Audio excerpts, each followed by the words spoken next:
अस्सलामुअलैकुम दोस्तों, क्या हाल चल है भाईजान। व्हाट्सअप ने एक और नया फीचर जो है मुतारफ़ करवाने का ऐलान कर दिया है और जल्द जो है वो फीचर मार्केट में आ जाएगा, यानी iOS डिवाइसेस पर और एंड्रॉयड डिवाइसेस पर मुतारफ़ करवा दिया जाएगा। और वो फीचर जो है वो बहुत ही कह सकते हैं कि इम्पोर्टेंट है और बहुत ही यूज़फुल है। वॉइस मैसेज हम कर सकते हैं, जितना मर्जी लंबा करें, लेकिन क्या है कि आप पॉज नहीं कर सकते। पहले अभी जो चल रहा है फीचर, उसमें आप पॉज नहीं कर सकते। अभी जो नया फीचर आएगा उसमें क्या है कि अगर आपने वॉइस मैसेज रिकॉर्ड करना है, रिकॉर्ड करते जाएं, और बीच में अगर आपने कुछ सोचना है, टाइम लेना है, कुछ मज़ीद ऐड करना है, आप उसको पॉज कर दें रिकॉर्डिंग को, उसके बाद दोबारा से वहीं से रिज्यूम करें और अगली रिकॉर्डिंग करने के बाद मैसेज फुल सेंड।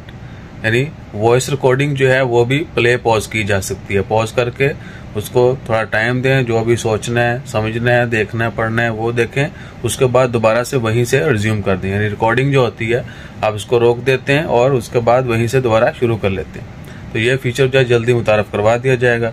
जैसे ही मुतारफ़ होता है वो भी आपको अपडेट देंगे। अपना ख्याल रखिए, दुआ में याद रखिए। जज़ाकल्लाह, अल्लाह हाफिज़।